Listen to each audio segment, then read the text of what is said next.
Now, looking into a team that is good and is far better than Toronto. And has cap space still. The Colorado Avalanche. Now, the only piece missing right now is Kadri to see if he's going to re-sign. And this might sound like blasphemy, but like I think Kadri's a nice addition. Do I think they need him to repeat? Not necessarily. You got Mikko Rantanen, you got Landeskog, you got McKinnon. Now, how the fuck is McKinnon making 6.3? Wow. That's shocking to me because if you really think about it, he's far better than pretty much a lot of players in the NHL. He's criminally underrated. He's making $6.3 million, and some of these $10 million players can't hold his jock. Because they got him on the rise, not when he was on top.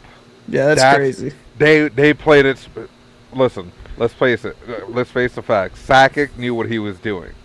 Sakic is a genius. He's one of those guys that's very cerebral. Even when he was a player, he was very cerebral on how he played the game, and he does the same thing. Him, another guy just like him, Chris Drury. They're both very cerebral guys, and the way that they're constructing their teams, should remind everybody on how they play the game. It's very cerebral. It's very, very tactical, and everything needs to go in particular positions. And he did a wonderful job to this point. Yeah, I think Mikko Rantanen, you have Gabriel Landeskog, you have Nathan McKinnon, you have Valery Nichushkin, who didn't do well in Dallas, but he finally kind of blossomed in Colorado. He really developed into a nice player. Lehkonen, solid player as well. DJ Comfer, Cogliano. Darren Helm, remember him back in Detroit days, you guy during those days. Darren Helm, always been a pretty solid player. Finally, he gets a cup there with Colorado. I mean, the thing I like about Colorado is their roster construction, because you have a couple good centers there, you have some good wing talent, and Joe Sakic just knows how to build. You can tell, he just knows how to build. Because Colorado's been a top-end team. They just needed to learn how to finally become a champion. They kept and it takes time. And that's what, remember, with Tampa Bay, people were like, oh, they fucking suck. They're not going to win. They're not going to win. But lo and behold, you give teams chance to develop, chance to learn. And now it's looking very dangerous. Then you have Kel Mccarr on the back end, signed for $9 million per year, and he's a stud though. He's a stud at 20. He's worth that $9 million. He's easily worth that. You had Eric Johnson, who this was the last year of that contract, right? With 22-23. Yeah, this is last. This upcoming season is the last year. Let's see it. Yep, sorry, Eric Johnson for $6 million, which at this point for a bottom two pairing, that's an overpay. But to be fair to him, he has leadership, and for what happened to him, with the whole family situation, if I believe that's correct. Yeah, this is the same Eric Johnson that the parents took all his money, correct? I believe it is. Yeah, so that that's great for him because he got screwed. So it's good to see him make some money. Samuel Girard, pretty good. Josh Mason, he's a solid defender. Devin Taves, who I thought was a little underrated at times. I thought people overlooked him. He's a solid defender. They got some. You got Bowen Brenham, who's coming into his own. I like their decor. Mm-hmm. I really do. I really like their decor. I think there's with Kel Mccarr. Yeah, I mean with Kel Mccarr too, as your number one, all you just need to get is competent defenders, and I think they have that. They have that elite number one defenseman, and now they can pair it. They have a 23-year-old locked up for 1, 2, 3, 4, 5 more years. Now, they're going to probably have to pay out their ass on the next contract as well, but, Kel McCarr was electric in the NCAA, so I'm not completely surprised. The biggest change out of all of this on this team was the goaltending. Kempfer not going back to Colorado. How much did that shock you? I got to say, it was a shock, but there was hints, right? Because let's face it, right? He got injured, I believe, in the first round, and he was available towards the end of the second round, and they were like, oh, he should start and everything. And I'm pretty sure he felt that way as well. And they didn't start him. They kind of just left him there on the bench. And I know that as a player, right, you and I have both played hockey to a certain degree, right? And as a player, when you don't get that opportunity, or you get injured and you're coming back and you don't get the same opportunity that you had before, now you're kind of just like, well, are they looking over me? Are they done with me? Are they past me? And I'm pretty sure that played a little bit of a role in why he decided not to sign with them. And I'm pretty sure that they were over him anyway.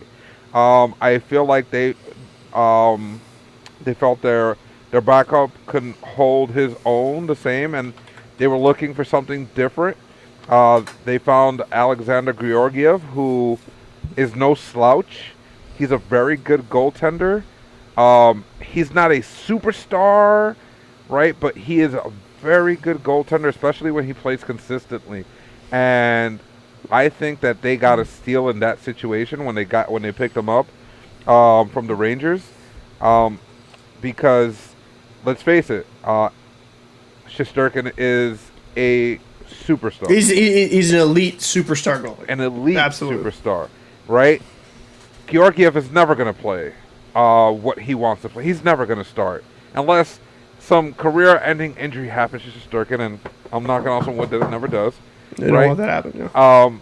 He wasn't going to really see a starting position.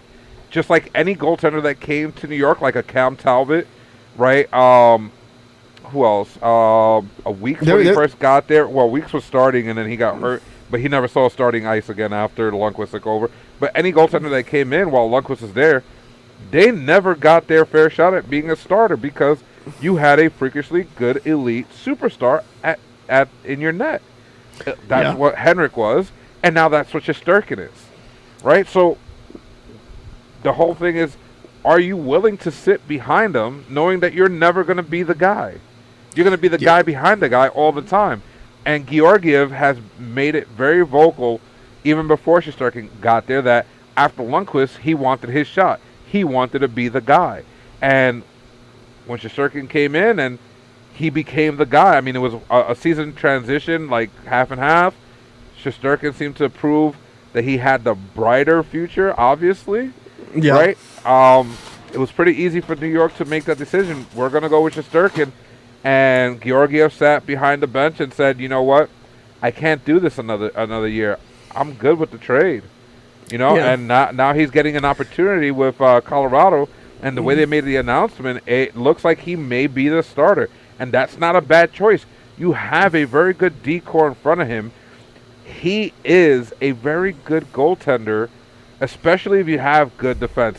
In New York, he survived a building process with the defensemen, and once they were good, he had, I think, his best backup season behind Shesterkin this past season, and imagine him starting. I think he'd be really good, and, kudos to him. Kudos to Colorado for picking him up. I think they're going to be very happy. He has very strong work ethics, and now he has learned from two elite superstar goalies, both Lundqvist and Shesterkin. So I believe he has a chip on his shoulder. He's going to have something to prove, and he's learned from two of the greatest at this point. So Shesterkin think to be proven. So I think the thing I like about this deal is that you got younger, because Darcy Kempfer, and let's just go into it. Darcy Kempfer was also 32 years old, but Francouz stepped into the playoffs and did really well. Like, really, really well. Francouz's biggest thing sometimes would be his durability. But I think Francouz always kind of had that, like, you kind of thought there was some more in him. And he played well in the playoffs. Darcy Kempfer, he did solid. But it's hard, right? This is one of these teams. I don't think you need an elite goalie. It's one of the few teams. You have the D-core, you have the forwards that play a good system. I think that who was the kid that went to Seattle and off of Colorado? What's his name? Let me take a look at Seattle. I'll let The, you know. the goalie who literally left Colorado and went to from Seattle. I would have to kind of look real quick, but he went to Seattle, and mind you, Seattle wasn't a great team, but he didn't do the same. Didn't produce the same record. Grubauer. Philip. Yeah, Philip Grubauer. Grubauer. So he went from Colorado, had a career year. We went a 922 save percentage on 1.95 goals against, and then he dropped off. Now Seattle's not good, and it's kind of unfair for him to judge that. But Grubauer, who my opinion in Washington was more of a career backup, he's good in stints, but not good as your starter. Right. So, for me, Grubauer, that wasn't going to be a success unless Seattle built a really good team, and they didn't. But Darcy Kempfer, let's go into him.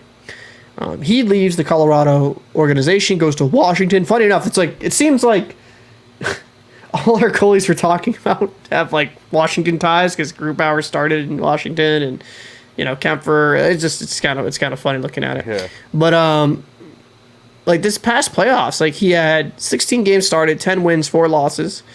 902 save percentage, is that really, lighting the world on fire? No. This past season, he did good, 921 save percentage, 2.54 goals against.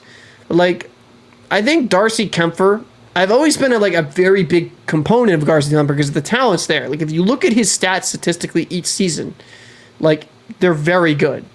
But he can never stay healthy. This was one of the few seasons where he played quite a bit of games. This is the second season in his career he's played 50 plus games, and that's troublesome, right? Mm-hmm. That shows he has durability issues. It's never been a talent thing with Kemper, in my opinion. It's been durability, but then when you keep getting knocked up, that kind of stunts your development. Does that make sense? At least that's my kind of break on it. It stunts your development as a player. Now, when you kind of come down to it. Let's go to Alexander Gorgiev. He's young. He's younger compared to the other goalies he had. He's 26 years old, 6'1", so he's not tiny, but he's not Vasilevsky size, so he's big enough. He had a bad year last year. In 28 games started, 15 wins, 10 losses, 2 overtime losses, 898 save percentage, and a 2.92 goals against. That was his worst year of his career. So if you look at it, right, 2000, from his rookie year, 918, second year, 914, 910, 905, 898. There's a downward trend with Gorgiev. So I think with Gorgiev, if you also look at it, did he check out? Did he check out mentally? Because I think mentally he might have checked out, because I think Gorgiev, he came into the postseason this year, right? And he did phenomenal. Yep.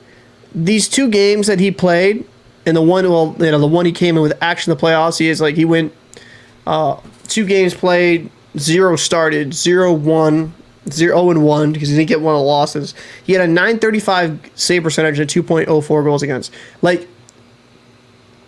talent is there with Gorgiev, but is the buy-in there? So now when you have an organization that looks like they look at him as the starter, maybe this will be the beginning to a new era for him where it's okay, I'm finally giving my shot here. I'm not behind Lundqvist. I'm not behind Shesterkin. I can truly flourish in this new role. And I am truly the number 1 guy here. Maybe it will be good for him. Before you change your screen, it's funny how we just mentioned that. If you look on the left of his name, there's a circle with 3 crowns. He's the one behind, the 2 up front, Lundqvist and Shesterkin. He just saying symbolism is a thing, right? But I'll tell you this, right? Shesterkin is one of those goalies that he needs to play consistently.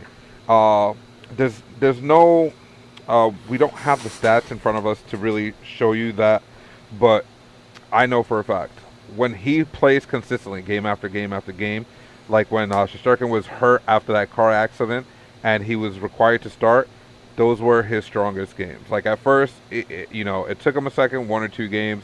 Once he got in rhythm, he started playing strong. He played well.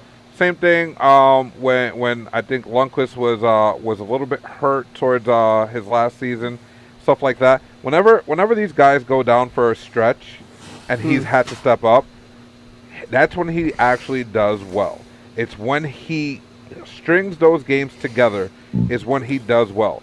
It's when he pops in for a game after 2 weeks, pops into another game after 3 weeks. That's when he struggles, when his game is not consistent. So yeah, mentally he's checked out. You know, he's just not there. And I don't blame him. When you have freakishly good elite superstar goalies like that in front of you, and you're not comfortable being the second guy or the man behind the guy, it's always going to plague on your mind until you get out there and play consistently and say, hey, I have something to show, I have something to prove. You know what I mean? So now, stepping into the limelight, we're really going to see what he's about. And honestly, I wish him nothing but the best, because when he was here on the Rangers, I have to say that great attitude, great person, always doing all the extra stuff off the ice as well as on the ice. Team player, 100%. You know, that's why management and the players all backed him when he got into that altercation with D'Angelo. Obviously, he's one of those guys that everybody can relate to and everybody's good with. You know, so I wish him nothing but the best, and I expect to see nothing but the best. I expect to see him do very well this upcoming season with the Colorado Avalanche. So, I'll be honest with you. I think that Gorgiev, with a more advanced role, more games, I definitely agree with you. I think he'll flourish because there's the talent's there. It just is. I just sometimes think the buy-in wasn't with New York, which with the human element, people are like, well, you're getting paid millions, you can do this, but like the human nature, right? Like if you keep getting overlooked, you're just gonna be like, oh, whatever at this point. Like subconsciously, you're gonna be like, what the fuck? So I think it's kind of good for him to go to a situation where they're looking at him as the future, and who knows, maybe he's competing for the cup for this next year.